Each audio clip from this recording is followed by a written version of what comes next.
falando em tese, tá? Porque o Roger não chegou ainda.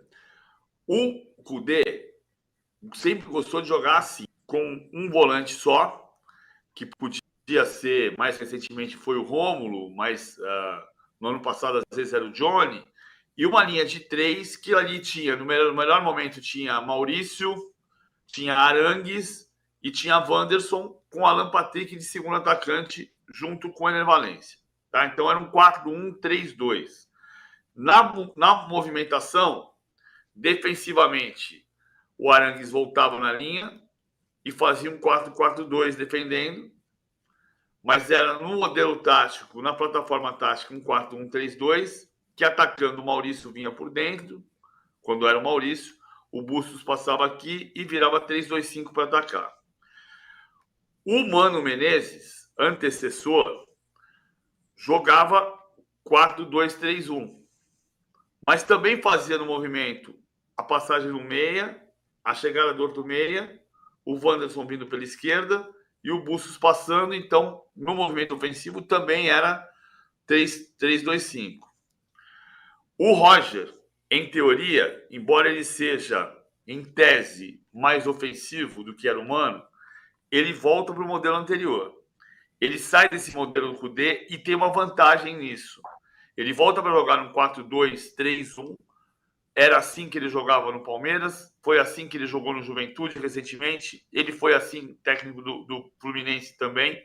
Em tese, são 2-3-1. Mais recentemente, com os desfalques da Copa América, o que é que estava acontecendo muito com o Inter do Kudê? Ele estava fazendo um volante, podia ser o Rômulo, o Bruno Gomes, que é volante, vinha na função de armação, o Bruno Henrique, às vezes, vinha do lado direito. Então, esse elenco, com os desfalques, passou a ter muito mais jogadores que podem jogar neste outro modelo. Então, você faz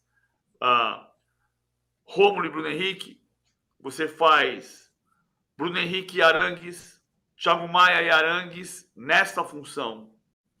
E aí você faz o 2-3-1 com o Wanderson no lado, com o Alan Patrick por trás do centroavante, com o Alário de um lado, eventualmente. Então, eu acho que o Roger se adapta rápido ao Internacional e a ambição do Internacional ainda é brigar pelo título brasileiro, sabendo que isso é muito difícil. Então, Sul-Americana pode ser o caminho para isso. Tem que ganhar do Rosário Central, né? Opa! Temos Sirene, André Hernan. O que pode acontecer aí, por favor, querido? É o seguinte, o PVC estava com a prancheta e de repente pode tirar um jogador dessa prancheta, hein? O Internacional recebeu uma oferta oficial do Betis pelo zagueiro Vitão. 8 milhões de euros. 8 milhões de euros, que dá mais ou menos 48 milhões de reais. É uma oferta, claro, evidente que o Internacional ainda não se manifestou ao Betis da Espanha. Para o jogador é uma possibilidade de jogar a La Liga, jogar um campeonato importante, num time tradicional. Vamos ver quanto é que o Inter, se o Inter vai fechar com esses 8 milhões de euros, ou se vai fazer uma segunda pedida, né? Mas fato é que já está na mesa do presidente Alessandro Barcelos, e o Roger Machado deve estar chateado com isso, né? Porque o zagueiro Vitão é um dos grandes destaques do Inter na equipe, né? É um pilar da zaga ali do Internacional. Vamos ver o que vai acontecer, mas a oferta está na mesa do Internacional e o Betis tentando contratar o Vitão. O Palmeiras ainda tem um jogador porcentagem de formador, né? Tem. Ainda tem porcentagem de formador. Não sei quanto é que ficou de porcentagem de formador, mas o Vitão nasceu no Palmeiras, foi para o Shakhtar Donetsk e veio para o Internacional. Vendido pelo Internacional, ainda sobra uma porcentagem para o Palmeiras de clube formador. Vou descobrir depois quanto é que seria isso. O curioso do Vitão é o seguinte, o Inter acabou de anunciar a aquisição dos direitos dele, porque ele até então ele estava emprestado pelo Inter naquele processo de regulamento da FIFA, por conta da guerra Ucrânia e Rússia. Daí ele foi renovando o empréstimo, acabou o contrato com o Shakhtar, o Inter tinha um pré-contrato com ele, aí assinou com ele e agora pode vender ele a partir da contratação, como trouxe o André Hernan. Por falar em mercado da bola, Hernan, nós temos mais uma informação importante. É o Gonzalo Plata na mira do Corinthians, o atacante equatoriano do Al Saad. Eu gosto muito desse jogador de velocidade, drible, mas enfim, minha função aqui não é comentar. Fala aí, Hernan. Não, é um jogador interessante, é um jogador que faz falta hoje ao Corinthians, né? O Corinthians não tem. Aliás, está perdendo o Mosquito que a gente noticiou, eu e o Felipe Silva, hoje cedo está na mira do Santos, né? O Santos já ofertou um contrato de 2 anos e meio para o Mosquito. Então, o Corinthians precisa de jogadores com essa, para dar profundidade, né? Com jogadores com velocidade, aquela coisa. E o Gonzalo Plata, além disso, é goleador, né? Andei vendo alguns vídeos, estudando um pouco da história dele. É um jovem, 23 anos, é um jogador que atua aberto pela direita, corta para o meio, bate, é um jogador forte fisicamente, alto, é um jogador que foi adquirido pelo Al Sadd por 10 milhões de dólares, né? Então o Corinthians, pela informação que eu apurei, o Corinthians já tinha ido atrás dele em janeiro, na janela de janeiro, só que aí ele foi adquirido pelo Al Sadd por 10 milhões de dólares. Não está tendo muito espaço lá, mudança de treinador, aquela coisa toda, e ele perdeu o espaço.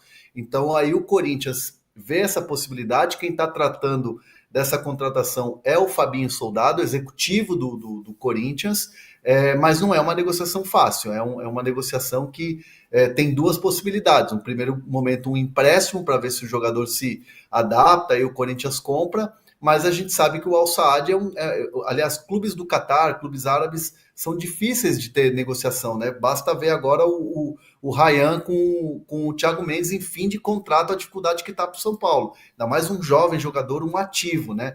Então, é uma negociação que ainda requer uns passos. O Corinthians está bem ali na defensiva e o Fabinho está trabalhando para tentar trazer o jogador. Vamos ver se vai acontecer. Existe a possibilidade, mas ainda não dá para cravar que está perto ou que vai fechar. PVC, Gonzalo Plata no Corinthians, Mosquito no Santos. O que te parece essas 2 movimentações? Me parece que o Corinthians sai ganhando. É mais agudo, mais determinante, mais fazedor de gol, mais entrada em diagonal do que o Mosquito. O pecado é o Mosquito sair da maneira como está saindo, que não é por culpa do Mosquito, é por culpa da situação atual do Corinthians. Esse que é o problema. Mas é um pecado, mas vai fazer o quê? Está saindo. São movimentos que estão prestes a acontecer, estão negociando, estão em situação de avançar. Hernan, dá para a gente dizer assim, quem é que está mais perto de fechar, o Mosquito com o Santos ou o Corinthians com o Plata? São negociações bem, bem diferentes, né? O Mosquito está livre no mercado, né? Ele está com uma liminar lá e tudo mais. Inclusive, o próprio staff do Mosquito até dá uma freada até em confirmações, quando a gente vai lá e conversa e tal, porque existe um receio da liminar cair, né? Então, o Corinthians exerceria ali o papel de clube que tem contrato, né? Mas aí ele saiu por causa dessa questão trabalhista. E o importante é que, assim, inclusive o Bruno Andrade trouxe uma atualização importante hoje cedo do Mosquito, é que o fato dele sair por questões trabalhistas, por dívidas trabalhistas, isso, mesmo ele tendo feito mais de 7 jogos pelo Corinthians, daria, né, pela CBF, pelo regulamento do campeonato, daria a oportunidade dele até fechar com o clube da Série A. Né? Então, assim, claro, o Santos está jogando a Série B, aí não tem esse problema dos 7 jogos. Mas se ele quisesse fechar, ou se ele tivesse uma possibilidade com o clube da Série A, rolaria pela questão do motivo pelo qual ele está saindo do Corinthians. Então, assim, hoje, na questão do Santos, que tem até uma aprovação já do Carille, que gosta do jogador, eu diria que é um negócio mais fácil de acontecer com o Santos. O do Gonzalo é um pouco mais complexo, até por isso o Corinthians está bem sossegado ali. Vamos fechar o de primeira. Eu quero mandar um abraço para Carolina Santos, que nos mandou um superchat dizendo o seguinte, ó. Sou o Flamengo e na Liberta é ganhar bem do Bolívar no Maracanã e na volta 2 linhas de 4 e bola pro mato, que é jogo de campeonato. não faço questão da Copa do Brasil. Ela ainda, né, deu uma ideia tática ali, né, PVC? Pô, 2 linhas de 4, bola pro mato, jogo feio. Ela deu uma brincada de PVC, né, a Carolina? 2 linhas de 4, quase rima pro bola pro mato. Mas não, é verdade. O jogo do Roger no Inter vai ser mais construído, o jogo do Renato no Grêmio precisa ficar mais construído, precisa ter mais trabalho. Claro que os times, a dupla Grenal está sofrendo muito por tudo que aconteceu com a catástrofe climática no Rio Grande do Sul e vai ter um processo de reconstrução nas próximas semanas, espera-se. Sextou, então. Sextou, PVC. Valeu, querido. Um abraço, PVC. Valeu, André Hernan. Sextou, então. Marinho. Agora, você que tá... Oi. Vai tocar sirene de novo, calma. Vai tocar sirene de novo, não?